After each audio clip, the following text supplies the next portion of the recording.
శ్రీగురుభ్యో నమః. హరి ఓం. ప్రత్యంగిరాం ఆశ్చితకల్పవల్లీం అనంతకళ్యాణ గుణాభిరామాం సురాసురేశాశ్చితపాదపద్మాం సచ్చిత్పరానందమయీం నమామి.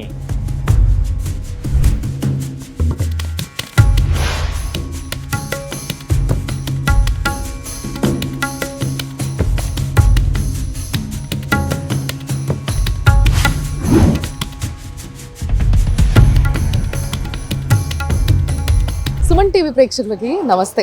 ఈరోజు కొత్తపేట్ ఆర్కేపురం రోడ్ నంబర్ 1లో ఉన్న కురతాళం పీఠం వారి ఏదైతే ప్రత్యంగిరి పరమేశ్వరి అమ్మవారు దేవాలయం ఉందో తెలంగాణలో మొట్టమొదటి దేవాలయం ఇదే.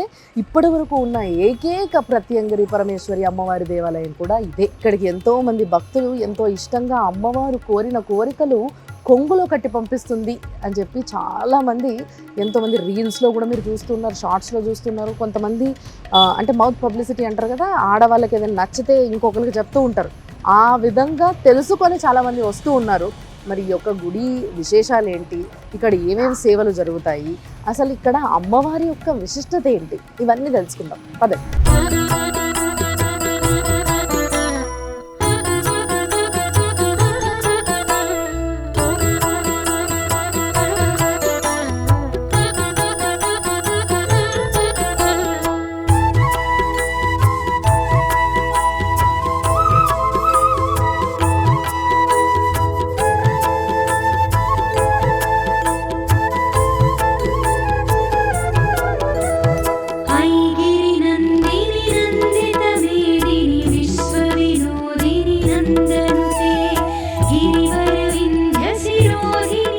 ప్రత్యంగిరి పరమేశ్వరి అమ్మవారు అంటే ఏంటి విశేషం?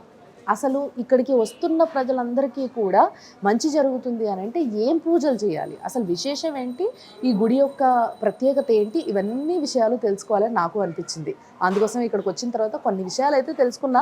కురతాల పీఠానికి చెందిన ఈ యొక్క ఏదైతే మందిరం ఉందో ఈ మందిరం గురించి, ఆ అమ్మవారి గురించి మనకు అన్నీ కూడా విశేషంగా ఏమేమైతే ఇంపార్టెంట్ పాయింట్స్ ఉన్నాయో మనం తెలుసుకోవాల్సినవి ఉన్నాయో అవన్నీ చెప్పడానికి ప్రధాన అర్చకులైన విఠల శర్మ గారు నాతో ఉన్నారు. ఆయనతోనే మాట్లాడదాము. మరి ఈ గుడికి మీరు కూడా రావాలి అనుకుంటే కొత్తపేటలో రామకృష్ణాపురంలో రోడ్ నెంబర్ 1లో ఉంది. మీరు చూసుకోవచ్చు, సర్చ్ చేస్తే గూగుల్లో కూడా దొరుకుతుంది. తప్పకుండా రావచ్చు. గురుగారు నమస్తే, బాగున్నారా? మరి ఈ అమ్మవారి దగ్గరికి ఎన్నో రోజులుగా రావాలనుకుంటూ కుదరట్లే, ఈరోజు అనుకోకుండా వచ్చేసా. కానీ ఇప్పటికీ కూడా నాలాగే చాలామందికి ప్రత్యంగిరి పరమేశ్వరి అమ్మవారు అని అంటే అసలు ఈవిడ ఒక్క విశేషం ఏంటి, అసలు ఈవిడ ఎక్కడ ఉద్భవించింది అనేది ఎవరికి తెలియదు. సో కొంచెం నాకు చెప్పరా. శ్రీ గురుభ్యో నమః. హరి ఓం.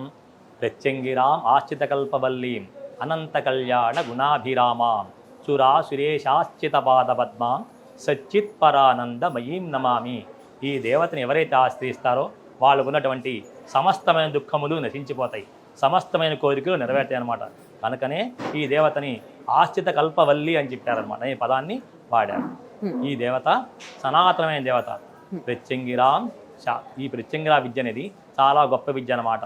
ఈ ప్రత్యంగిరా స్వరూపం ఎలా వర్ణించబడి ఉంది అంటే, ఈ ప్రత్యంగిరా విద్య ఓం సహస్రవదనాం దేవీం శతబాహుం తిలోచనాం రక్తమాల్యాంబరధరాం సర్వాభరణభూషితాం శక్తిం ప్రత్యంగిరాం ధ్యాయేత్ సర్వకామార్థసిద్ధయే నమ. ప్రత్యంగిరాం దేవీం ప్రతికూల నివారిణీం మంత్రసిద్ధించతాం దేవీం చింతయామి హృదంబజే. ప్రత్యంగిరాం శాపహరాం భూతప్రేత వినాశినీం చింతయే దుగ్రకృత్యాం తాం పరమైశ్వర్యదాయినీం. మళ్ళా ఇంకో విధంగా కూడా ఈ అమ్మవారి స్వరూపాన్ని వర్ణించబడి ఉంది. సింహీం సింహముఖీం సఖీం భగవతః ప్రోత్ఫుల్లవత్రోజ్వలాం శూలస్థూల కపాలపాషడమరు వ్యాఘ్రాగ్రహస్తాంబుజాం దముష్ట్రాకోటి విశంకటాశ్చ కుహరా మా రక్త నేత్రత్రయీం బాలేందు ద్యుతిమౌళికాం భగవతీం ప్రత్యంగిరాం భావయే. ఈ దేవతని ఈ విధంగా కూడా అనేక గ్రంథాల్లో వర్ణించబడి ఉందన్నమాట. ఈ దేవత ఎలా ఉత్పన్నమైందయ్యా అంటే, పిప్పలాద సముత్పన్నే కృత్యే లోకే భయంకరి పాషాణంతే మయా దత్తం ఆహారార్థం ప్రకల్పితాం. ఈ దేవతని దదీచి మహర్షుల వారు కఠోరమైన తపస్సు చేస్తూ ఉండగా దేవేంద్రుడు అచ్చడికి వచ్చి, ఓ మహర్షి, నాకు ఉత్రాసుడు యొక్క ఆయన్ని మరణింపజేయడం కోసం, ఉత్రాసురుణ్ణి సంహరింపజేయడం కోసం మీ యొక్క వెన్నుపూసను నాకు ధర్మం చేయాల్సిందిగా అర్థిస్తారన్నమాట దధీచ మహర్షుల వారిని దేవేంద్రుడు. అర్థించేటప్పటికల్లా ఆ దధీచ మహర్షుల వారు తపస్సులో ఉన్న ఆయన సమాస్థితిలోకి వెళ్ళి మీరు నా వెన్నుపూసను మీరు తీసుకోవాల్సిందిగా ఆయన చెప్పారు. చెబితే దేవేంద్రుడు ఆ దధీచ మహర్షుల వారి యొక్క వెన్నుపూసను తీసుకుంటారు. తీసుకున్న తర్వాత ఆ దధీచ మహర్షుల వారు ఆ దేహాన్ని వదిలిపెడతారు. వదిలిపెట్టేటప్పటికల్లా ఆయన భార్య గారు అక్కడికి వచ్చి ఆ దధీచ మహర్షుల వారి యొక్క దేహం ఇలా అయిపోయిందని చెప్పేసి బాధతో ఆవిడ్ని కూడా పిల్లవాడిని ప్రసవించి ఆ దేహాన్ని వదిలిపెడుతుంది ఆ దేవత. ఈ దేవేంద్రుడు ఏమన్నా ఆ వెన్నుపూసను తీసుకెళ్ళి ఆ ఉత్తాసుని సంబంధించి వాళ్ళంతా కూడా సుఖంగా జీవిస్తూ ఉంటారు. ఉండేటప్పటికల్లా ఈ పసిపిల్లవాడిని నారద మహర్షుల వారు ఆయన రావి చెట్టు కింద జన్మిస్తాడు ఆ పిల్లవాడు. ఆయనకి నారద మహర్షుల వారు పంచాక్షరి మహామంత్రం ఉపదేశం చేసి దాన్ని తపస్సు చేయమని చెప్తారు. ఆ పిల్లవాడు ఆ పంచాక్షరి మంత్రాన్ని కఠోరమైన తపస్సు చేస్తారు. చేసేసరికల్లా ఆ యొక్క తపస్సుకి ఈశ్వరుడు మెచ్చి ప్రత్యక్షమై ఆయన నీకేం వరం కావాలి కోరుకునేటప్పటికల్లా ఆ పిల్లవాడు నా తల్లిదండ్రులు దేహాన్నిలా అర్ధంతరంగా వదిలిపెట్టారు కనుక వారికి ఈ కారణభూతులు ఎవరైతే ఉన్నారో వాళ్ళందరినీ కూడా నేను సంహరించాలి, దాని శక్తిని నాకు ప్రసాదించమని చెప్పి ఈశ్వరుని ప్రార్థన చేస్తారు. అప్పుడు ఈశ్వరానుగ్రహంతో ఈ యొక్క ప్రత్యంగిరా విద్య భూమి మీదకి వచ్చిందనమాట. ఈ ప్రత్యంగిరా విద్య ఎంత గొప్పదయ్యా అంటే ఈ ప్రత్యంగిరా విద్య ఎవరైనా సరే మన మీద ప్రయోగం చేసినా చాతపడేసినా వాటన్నిటిని కూడా ప్రతిక్రియ అంటే దానికి మళ్ళా తిప్పికొట్టే యొక్క స్వభావం ఉందన్నమాట ఈ దేవతకి. అందుకే ఈవిడ్ని ప్రత్యంగిరా అని పిలిచారు. ఓ అసలు అద్భుతం. నిజంగా మన యొక్క ఏవైతే పురాణాలు ఉన్నాయో అవన్నీ చెప్తున్నవి మనం వినాలే కానీ నిజంగా చాలా అద్భుతమైన యొక్క అంటే ప్రతిదానికి కూడా ఒక సొల్యూషన్ ఉంది మన దాంట్లో అన్న విషయం చాలా స్పష్టంగా అర్థమవుతుంది. అయితే చాలామందికి ఇక్కడ ఒక ప్రశ్న వస్తుంది గురుగారు, ఏమని అనంటే చాలా పురాతనమైన మందిరాలు, ప్రాచీనమైన మందిరాలు ఎన్నో ఉన్నాయి. అక్కడంతా కూడా కొన్ని గుళ్ళల్లో అయితే మనం స్వయంభూ విగ్రహాలను కూడా చూస్తూ ఉంటాం. కానీ ఇక్కడ ప్రతిష్ఠించిన అమ్మవారికి ఇంత శక్తి అనగానే నాకు ఒకటి అనిపించింది ఏంటంటే ఎంత గొప్ప మంత్రశక్తి ఉంది వీళ్ళ దగ్గర, లేకపోతే అమ్మవారిని కట్టి కూర్చోబెట్టి అందరి కోరికలు తీర్చేంతగా మంత్రాలు చదవగలుగుతున్నారంటే ఎంత మంచి పండితులు ఉన్నారు ఇక్కడ. మా గురుదేవుల నుండి సిద్ధేశ్వర స్వామి వారి చేతుల చేత ఈ ప్రత్యంగిరామం ప్రతిష్ఠించబడింది. మా గురుదేవులు కాళీ ఉపాసనాపరులు, కాలభైరవ యొక్క ఉపాసనాపరులు అనమాట. ఈ ప్రత్యంగిరా విద్య కూడా ఎలా ఏ విద్యకు సంబంధించిన విద్య అంటే కాళీ సంబంధమైన విద్య ఈ ప్రత్యంగిరా విద్య. ప్రత్యంగిరి భద్రకాళీచ శరభో దక్షిణస్తదా తారాచ పంచభేదాస్తు కాళికా విద్యయా స్మృత పంచకాళీ మహావిద్య మోహమాయా సమాకుల సాధకో సాయుతస్తేషాం భోగమోక్ష ఫలప్రద. ఈ దేవతను ఎవరైతే ఆశ్రయిస్తారో, ఎవరైతే ఈ మంత్రాన్ని ఉపాసన చేస్తారో వాళ్ళకి ఈ దేవత ఇహంలో భోగాన్ని, తదనంతరము ఉత్తర లోకాల్లో కూడా మోక్షాన్ని కూడా ఈ దేవత ప్రసాదిస్తుంది అన్నమాట. భోగ మోక్షాలు రెండూ కూడా ఈ దేవత ఇస్తుంది. కనుకనే ఈ దేవత ఆశ్రిత కల్పవల్లిగా వర్ధిల్లింది. అద్భుతం. తర్వాత అమ్మవారి యొక్క గర్భగుడికి అటువైపు ఇటువైపు కూడా మీరు అన్నట్టుగా కాళీదేవితో పాటు తారాదేవి అనే ఒక అమ్మవారు కూడా ఉండడం జరిగింది. సో ఆ అమ్మవారి విశేషం ఏంటి? ఎందుకు అలా ముగ్గురు అమ్మవారిని అక్కడ కొలువై ఉంచారు? ప్రత్యంగిర విద్య కాళీ సంబంధం విద్య ఇందాక చెప్పాను కదా. ప్రత్యంగిరి భద్రకాళీచ శరభో దక్షిణస్తద తారాచ పంచభేదాస్తు కాళికా విద్యేస్త. ఈ తారా విద్య కూడా కాళీ సంబంధమైన విద్య కనుకనే తారాదేవతని, ఇటుపక్క కాళీ దేవతని, మధ్యలో ప్రధాన దైవంగా ప్రత్యంగిర అమ్మవారిని కూడా పెట్టారు. ఓకే. కానీ ఇంకొక విశేషం ఏంటంటే మనం ఎన్ని అమ్మవారి గుళ్ళకి వెళ్ళినా కూడా అక్కడ మనకి ఎండుమిర్చి మాల వేయడం అనేది ఎప్పుడు చూడలేదు. అంటే ఎండుమిరపకాయలు హోమంలో వాడతారని ఇప్పుడు కొంతమంది స్వామిలు చేస్తుండగా చూస్తున్నాం. కానీ ఎండుమిర్చిని అమ్మవారికి మాలగా వేయడం అనేది నేను మొట్టమొదటిసారి వింటున్నా. దీని విశేషం ఏంటి గురువు? ఎండుమిర్చి మళ్ళా అమ్మవారికి మాలగా వేస్తారు. మళ్ళా ఏమన్నా ఇంత ఎండుమిర్చిని హోమం కూడా చేస్తారు ఇక్కడ. మొదట ఇక్కడ దేవాలయంలో లక్ష్మీరోధ మంత్రాన్ని హోమం చేస్తాం అనమాట. మనకు ఉన్నటువంటి విఘ్నాలన్నీ నశించిపోవడం కోసం, ఆగిపోయిన డబ్బులు రావడం కోసం, సుఖంగా జీవించడం కోసం, అన్ని విఘ్నాలు నశించడం కోసం లక్ష్మీగణపతి మహామంత్రాన్ని హోమం చేస్తాము. ఆ దేవతకి మనం గణపతి గారికి అటుకులు, బెల్లము, తామరి గింజలతో హోమం చేస్తాం. తదనంతరము ఇది అయిపోయిన తర్వాత గురు శుశ్రూషయా విద్య. ఏ విద్య మనకి సిద్ధించాలన్నా గురువు గారి యొక్క అనుగ్రహం ఉండాలి. గురువు లేని విద్య గుడ్డి విద్య అని చెప్పింది శాస్త్రం. అలాగే సిద్ధ గురువు యొక్క మంత్రాన్ని హోమం చేస్తాం. సిద్ధ గురువు కూడా అటుకులు, బెల్లము, తామరి గింజలతో హోమం చేస్తాం. తదనంతరము కాలభైరుడు మంత్రాన్ని హోమం చేస్తాం అన్నమాట. మన జాతకంలో ఎటువంటి గ్రహాలు బాగున్నా ఏ గ్రహాలు బాగుండకపోయినా అన్ని గ్రహాలు బాగుండి మనకి మృత్యు దోషాలు పోయి అపమృత్యు దోషాలు పోయి వాహన గండాలు కూడా అన్నీ పోయి సుఖంగా జీవించడం కోసం కాలభైరవ మంత్రాన్ని హోమం చేస్తాం. వారు కాలాన్ని శాసిస్తారు కాలభైరవుడు. కనుక ఆ కాలభైరవ మంత్రాన్ని మనం ఎర్ర బియ్యము, నల్ల నువ్వులు, విప్ప పువ్వుతో కాలభైరవ మంత్రాన్ని హోమం చేస్తాం.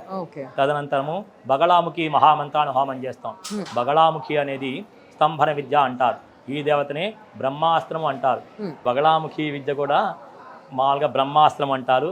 ఈ బ్రహ్మాస్త్రాన్ని బగళా మేక విద్యాచ షడా సైతాస్మృత షట్త్రింశరక్షరోపేత జగస్తంభనకారిణి. ఈ దేవతనే బ్రహ్మాస్త్రం అంటారు. ఈ బ్రహ్మాస్త్రాన్నే ఇంద్రజిత్తు లంకాపట్నంలో హనుమస్వామి వారిని ప్రయోగిస్తాడు. హనుమస్వామి వారు బందీకుతులవుతాడు.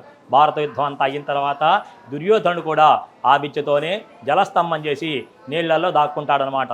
ఈ మంత్రాన్ని ఎవరైతే ఉపాసన చేస్తారో ఉపాసన చేసే వాళ్ళకి శత్రువు అనేవాడు ఎటువంటి వాడైనా సరే వాళ్ళకి నోటి మాట ఉండదన్నమాట, కంటి చూపే ఉంటుంది. అంత గొప్ప విద్య స్తంభన విద్య అంటారు ఈ బగళాముఖి అమ్మవారిని. ఈ బగళాముఖి అమ్మవారికి బెల్లం ముక్కలతోనూ మళ్ళా ఏమన్నా పశు కొమ్ములతో హోమం చేస్తాం అనమాట ఈ బగళాముఖి అమ్మవారికి. సో చాలా శాస్త్రీయపరంగా తదనంతరము ప్రత్యంగిరా మహామంత్రాన్ని హోమం చేస్తాం. ఈ ప్రత్యంగిరా విద్యని హోమం చేసేటప్పుడు మనం చిన్న పిల్లలకి ఏం చేస్తామయ్యా అంటే వాళ్ళు ఏడుస్తుంటే ఎండు మిరపకాయలు దిష్టి తీసి నిప్పుల్లో వేస్తారు. వాళ్ళు ఏడ్చినా నిద్ర పట్టకపోయినా ఉప్పుని దిష్టి తీసి నిప్పుల్లోగా నీళ్లలో కానీ వేస్తారు. అదే పద్ధతిగా ఎటువంటి దుష్టి దోషాలున్నా ఎటువంటి చాతబడి చేసినా మనం ఎటువంటి దుష్టగ్రహాలు ఆవహించినా వాటన్నిటిని కూడా నశింపజేస్తుంది, తిప్పి కొడుతుంది అన్నమాట. కనుకనే ఈ దేవతకి మనం ఎండు మిరపకాయలు, నల్లావాలు, తెల్లావాలు, తానికాయలు ఈ ద్రవ్యాలతో ఈ అమ్మవారికి మనం హోమం చేస్తాం ప్రత్యంగిరా అమ్మవారికి. ఓ అద్భుతం. మరి ఇంత ఘనంగా పూజలు చేస్తూ ఉన్నారు. శాస్త్రబద్ధంగా కరెక్ట్గా అమ్మవారికి ఏ విధంగా పూజలు అందించాలో సమయానికి తగ్గట్టుగా అందిస్తూ ఉన్నారు కాబట్టి ఇంతమంది జనాలు ఇక్కడ రావడము, వాళ్ళందరూ కూడా లబ్ధి పొందడం అమ్మవారి యొక్క దయతో అన్న విషయాన్ని మనం చూస్తున్నాం అంటారు. అంతేనా? అంతే. చాలా సంతోషం గురుగారు, మీతో మాట్లాడడం చాలా సంతోషంగా ఉంది. అంతేకాకుండా తెలియని కొన్ని విషయాలు తెలియజేసింది మీరు. ధన్యవాదాలు. మరి ఈరోజు ప్రత్యంగిరి పరమేశ్వరి అమ్మవారి దేవాలయం యొక్క సేవలు, అసలు ఇక్కడ ఈ గుడి యొక్క ఏవైతే ప్రతిరోజు జరిగే విధి విధానాలు ఇవన్నిటినీ కూడా ఇంకొంచెం డీటెయిల్గా తెలుసుకుంటే వచ్చే వాళ్ళు చాలా దూరం నుంచి వస్తూ ఉంటారు ఇక్కడికి. ఎక్కడెక్కడి నుంచో చాలామంది వేరే స్టేట్స్ నుంచి వచ్చేవారు కూడా చాలామంది ఉన్నారు ఇక్కడికి. సో వాళ్ళందరి కోసము మనం ఇక్కడ మునిపల్లి శ్రీనివాస్ గారు అని ఆయన ఇక్కడ ఈ గుడికి సెక్రటరీ, ఆయనతో మాట్లాడి తెలుసుకుంటాం. సార్ నమస్తే. యాక్చువల్గా ఈ గుడి గురించి తెలియగానే నిజంగా చాలామంది భక్తులు ఇక్కడికి రావడం వల్ల వాళ్ళకి మంచి జరగడము అనేది నేను చూసాం. కానీ ఈ గుడి చాలా రీసెంట్గా రీల్స్లో, యూట్యూబ్లో, లేకపోతే ఇక్కడ షార్ట్స్లో వీటిలో ఎక్కువగా చూడడం, జనాలు రావడం జరుగుతుంది. అండ్ అంతేకాకుండా మౌత్ పబ్లిసిటీ, ఇక్కడ ఈ అమ్మవారి ఉంది, ఇక్కడ ఈ అమ్మవారు చాలా బాగా చేస్తుంది, మనం మొక్కున్న కోరిక తీరిపోతుంది అనేది నోటి ద్వారా ఒకరికొకరు ఆడవాళ్ళు చెప్పుకోవడం, రావడం అనేది మనం రెగ్యులర్గా వింటున్నాం. కానీ గుడి గురించి ముఖ్యంగా తెలుసుకోవాల్సి వస్తే అసలు ఎప్పుడు ప్రతిష్ఠించారు, ఈ గుడి ఎప్పుడు మొదలైంది? ఓం శ్రీ మాత్రే నమః. ఓం శ్రీ గురుభ్యో నమః. నారాయణ సమారంభాం శంకరాచార్య మధ్యమాం శ్రీ సిద్ధేశ్వర పర్యంతాం వందే గురు పరంపరాం. నాకు తల్లి, తండ్రి, గురువు, దైవం ఉన్నటువంటి కృతాళం శ్రీ సిద్ధేశ్వరి పీఠాధిపతులు, పరమహంస పరివ్రాజకాచార్యులు, మహిమాన్విత యోగి, నడిచే దైవం, జగద్గురువులు శ్రీ శ్రీ శ్రీ సిద్ధేశ్వరానంద భారతి మహాస్వామి వారి పాదపద్మలకు నమస్కరిస్తూ, ఆదిపరాశక్తి శ్రీ ప్రత్యంగిరా పరమేశ్వరి దేవి పాదపద్మలకు నమస్కరిస్తూ, శ్రీ వారాహీదేవి పాదపద్మలకు నమస్కరిస్తున్నాం. జగద్గురువులు శ్రీ స్వామివారు సుమారు 20 సంవత్సరాల క్రితం ఈ యొక్క మందిరం నిర్మించి ఇక్కడ అమ్మవారిని ప్రతిష్ఠించడం జరిగిందండి. ఆనాటి నుండి నేటి వరకు భారతదేశం నలుమూలల నుంచి, అన్ని రాష్ట్రాల నుంచి లక్షలాది భక్తులు ఇక్కడికి విచ్చేస్తున్నారు. అవకాశం ఉన్న వాళ్ళు ఇక్కడ హోమాలు చేసుకొని అమ్మవారి మహిమ వలన అందరూ సత్ఫలితాలు తీసుకొని వెళ్తున్నారు. ఓకే. మరి ఇక్కడ ఎప్పుడు ఈ ప్రతిష్ఠ అనేది ఎప్పుడు జరిగింది? అసలు సుమారు 20 సంవత్సరాల క్రితం. 20 సంవత్సరాలు అయింది. అవునండి. 20 సంవత్సరాలుగా ఇక్కడ అసలు అంగరంగ వైభవంగా పూజలు, హోమాలు ఎప్పుడు జరుగుతూ ఉంటాయని చెప్పేసి విన్నా నేను. ఇంతకీ ఎలాంటి హోమాలు, పూజలు అసలు ఎప్పుడు ఏ గ్యాప్లో అవుతూ ఉంటాయి? స్వామివారి ఆశీస్సులతో అమ్మవారికి ప్రతిరోజు ఉదయం 6 గంటల 30 నిమిషాలకి అభిషేకాలు, తర్వాత అర్చనలు, అదేవిధంగా భక్తులు చేసుకునే ప్రయోజన హోమాలు ఇవన్నీ జరుగుతాయండి. అంతేకాకుండా ప్రతి మంగళ శుక్రవారంలో రాత్రి 7:30 మరియు అమావాస్య పౌర్ణమి రోజులలో రాత్రి 8:15 అమ్మవారికి విశేష మహా నక్షత్ర హారతుల సేవ జరుగుతుంది. చాలా వైభవంగా జరుగుతాయి. ఎప్పుడెప్పుడు హారతులు మొదలవుతాయని చెప్పి భక్తులందరూ ఇక్కడికి వచ్చి వెయిట్ చేస్తుంటారు. ఎక్కడెక్కడి నుంచో విచ్చేస్తున్నారు. హోమాలు కూడా ప్రతిరోజు ఉదయం 3 బ్యాచ్లు, సాయంత్రం 1 బ్యాచ్ అతి శక్తివంతమైన మహిమాన్వితమైన వారాహి ప్రత్యంగిర హోమాలు జరుగుతాయండి. లక్ష్మీ గణపతి, సిద్ధగురువు, కాలభైరవ, బగళాముఖి, వారాహి ప్రత్యంగిర ఈ యొక్క మూల మంత్రాలతో హోమాలు జరుగుతాయి. అంతేకాకుండా స్వామివారి ఆశీస్సులతో అమ్మవారికి ప్రతి ఆషాఢ మాసంలో శాకంభరి అలంకరణ సేవ జరుగుతుంది. అదేవిధంగా శ్రావణ మాసంలో 1,00,000 గాజుల పూజ సేవ జరుగుతుంది. ఈ గాజులన్నీ శ్రావణ మాసంలో అలంకరించిన గాజులే ఇప్పటిదాకా ఉంచాము. అదేవిధంగా ప్రతి మాఘమాసంలో అమ్మవారి వార్షిక బ్రహ్మోత్సవాలు కూడా ఇవన్నీ జరుగుతాయి.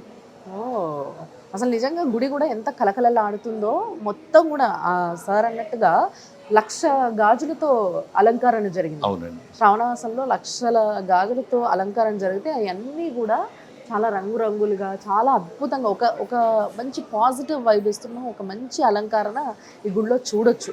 మరి జగద్గురువు గారు, పీఠాధిపతి గారి గురించి ఏం చెప్పాలి? అసలు నిజంగా ఆయనకి ఇక్కడ ఈ గుడిని ప్రతిష్ఠించాలి అనే ఒక ఆలోచన ఎందుకు వచ్చిందో కానీ ఇక్కడ జనాలందరికీ అదృష్టంగా అయింది. అది మీరేమంటారు దాన్ని? నిజంగా ప్రపంచవ్యాప్తంగా భక్తులందరూ చేసుకున్న అదృష్టం కుర్తాలం పీఠాధీశ్వరులు స్వామివారి అనుగ్రహం వల్ల ప్రత్యంగిర సాధన, వారాహి సాధన, కాళీ సాధన, కాల భైరవ సాధన, దశ మహావిద్య సాధన ఇవన్నీ కూడా ప్రపంచవ్యాప్తంగా భక్తులు చేసుకునే అవకాశం కల్పించారు కుర్తాలం పీఠాధీశ్వరులు. ఇవాళ స్వామివారు మన తెలంగాణలో, ఆంధ్రప్రదేశ్లో చాలా చోట్ల ప్రత్యంగిర అమ్మవారి దేవతామూర్తులు ప్రతిష్ఠించడం జరిగింది. గుంటూరులో, నెల్లూరులో, విశాఖపట్నంలో, తిరుపతిలో చాలా చోట్ల, అదేవిధంగా చాలా దేవాలయాల్లో ఆయా కమిటీల వారి రిక్వెస్ట్ మేరకు అక్కడ కూడా ప్రత్యంగిర అమ్మవారి దేవతామూర్తి ప్రతిష్ఠించడం జరిగింది. ఈ మధ్యనే తిరుపతిలో రాయల చెరువు దగ్గర మరకత శక్తి కాళీ క్షేత్రం, అందులో పాతాళ ప్రత్యంగిర, పాతాళ శ్వేత వారాహి అమ్మవారిని జగద్గురువులు శ్రీ స్వామివారు ప్రతిష్ఠించారు. చాలా అద్భుతమైన క్షేత్రం. తిరుచారు నుంచి మరకత శివలింగం విన్నాం కానీ కాళీ అండం నాకు చాలా కొత్తగా. అండ్ మొట్టమొదటిసారిగా మరకత శక్తి కాళీ తిరుపతిలో శ్రీశక్తి పీఠం, అక్కడ క్షేత్రంలో స్వామివారు ప్రతిష్ఠించారు. దానికి పీఠాధీశ్వరి మాతాజీ శ్రీ రమ్యానంద భారతీ స్వామిని వారు. చాలా అద్భుతమైన క్షేత్రం. తిరుపతి రాయల చెరువు నుంచి సుమారు 12 కిలోమీటర్ల దూరంలో ఉంటుందండి. చాలా చోట్ల కూడా స్వామివారి అమ్మవారి ప్రత్యంగిర ప్రతిష్టలు, వారాహిదేవి అమ్మవారి ప్రతిష్టలు జరుగుతున్నాయి. ఈ స్థలాన్ని ఎంచుకోవడానికి ఏదైనా కారణం ఉందంటారా? ముఖ్యంగా ఈ స్థలాన్ని అమ్మవారి కోసమని ఎంచుకొని ఇక్కడ అమ్మవారిని ప్రతిష్ఠించి ఎంతోమందికి నిజంగా ఇది కొంగు బంగారం అయింది ఈ గుడి అనేసి అంటూ ఉన్నారు. అంటే దానికి ఏమైనా కారణం ఉందంటారా? అంటే ఉమ్మడి ఆంధ్రప్రదేశ్ ఉన్నప్పుడు తమిళనాడు కుర్తాళ ప్రధాన పీఠంలో తర్వాత మన తెలంగాణ అప్పుడు హైదరాబాదు క్యాపిటల్, హైదరాబాద్లో కూడా అమ్మవారి క్షేత్రం నిర్మించాలనే ఒక మంచి ఉద్దేశంతో జగద్గురువులు స్వామివారి ఇక్కడ మందిరం నిర్మించి భక్తులందరికీ కూడా అమ్మవారిని దర్శించుకునే అవకాశం, భాగ్యం కల్పించారు స్వామివారు. సార్ యాక్చువల్గా మన దగ్గరే కాకుండా మన ధర్మాన్ని పాటించే వాళ్ళు, అంతేకాకుండా మన యొక్క అమ్మవారు, మనమంటే ఇక్కడ భారతదేశంలో ఉన్న అదృష్టవంతులం ఈ గుళ్ళన్నీ కూడా దర్శించుకుంటున్నాం. కానీ ఎంతోమంది మన వాళ్ళు విదేశాల్లో ఉన్నారు, వేరు దేశాల్లో ఉన్నారు. మరి స్వామివారు ఏదైతే ప్రతిష్టలు చేస్తున్నారో ఈ ప్రతిష్టకి చేరుకోవాలి, చూడాలనే ఒక ఆశ చాలామందికి ఉంటుంది. మరి ఈ ధర్మ కార్యక్రమాలు ఇంకెక్కడైనా వేరే దేశాల్లో కూడా చేయడం జరుగుతుందా? ఏదైనా ఆలోచన ఉందా? చేస్తున్నారండి. జగద్గురువులు శ్రీ స్వామివారు ప్రపంచవ్యాప్తంగా స్వామివారికి లక్షలాది భక్తులు ఉన్నారు. అమెరికాలో అట్లాంటా దగ్గర అగస్టా జార్జియా స్టేట్లో అమెరికాలో అతిపెద్ద హిందూ దేవాలయం, సుమారు 500 ఎకరాలలో అతిపెద్ద హిందూ దేవాలయం స్వామివారి చేతుల మీదుగా అక్కడ రాబోతున్నది. 108 హోమగుండాలు కట్టి అక్కడ ప్రతినిత్యం హోమాలు చేస్తున్నారు. అక్కడ 108 అడుగుల ఆది శంకరాచార్య వారి విగ్రహ ప్రతిష్టాపనకి అక్కడ పర్మిషన్ కోసం అప్లై చేశారు. అది కనుక వచ్చినట్లయితే చాలా అద్భుత క్షేత్రంగా అమెరికాలో భక్తులందరూ కూడా దర్శించుకునే అవకాశం ఉంటుంది. ఆ యొక్క మహాక్షేత్రాన్ని కుర్తాల Sri Siddheshwari Peetha chief operating officer Sri Mocharla Sashibhushan గారి ఆధ్వర్యంలో అక్కడ యొక్క దేవాలయం నిర్మాణం జరుగుతున్నది. చాలా అద్భుతమైన క్షేత్రం. స్వామివారికి అమెరికాలోనే కాకుండా ప్రపంచవ్యాప్తంగా లక్షలాది భక్తులు ఉన్నారు. అందరికి కూడా స్వామివారు అనుగ్రహం అందిస్తున్నారు, అనుగ్రహిస్తున్నారు. చాలా సంతోషం అండి, వినడానికే చాలా ఆనందంగా అనిపిస్తుంది. అంటే మన వాళ్ళు ఎంతోమంది అక్కడ మనకు దూరంగా మనం తిరుగుతున్న క్షేత్రాలు తిరగలేకుండా కానీ అంతే భక్తితో ఎప్పుడెప్పుడు మా దగ్గర ఒక అమ్మవారిని కానీ ఒక అయ్యవారిని కానీ ప్రతిష్ఠిస్తే ఆ అమ్మవారిని అయ్యవారిని వీళ్ళ పూజలతో ఇంకా ఇంకా పవిత్రాన్ని చేయడానికి ఆ స్థలాన్ని ఎంతోమంది ఎదురు చూస్తూ ఉంటారు మనందరూ కూడా. కాబట్టి వాళ్ళందరికీ ఇది ఒక గొప్ప అవకాశం అనే చెప్పాలి. చాలా సంతోషం నిజంగా మమ్మల్ని కూడా ఈరోజు ఈ గుడికి పిలవడము, మేము రావడము, ఆ అమ్మవారి దర్శనం చేసుకోవడం చాలా సంతోషంగా అనిపిస్తుంది. చాలా చాలా ధన్యవాదాలు. ఏదో ఒక జన్మలో నేను చేసుకున్న పుణ్యంగా భావిస్తున్నాయి. చాలా ధన్యవాదాలు.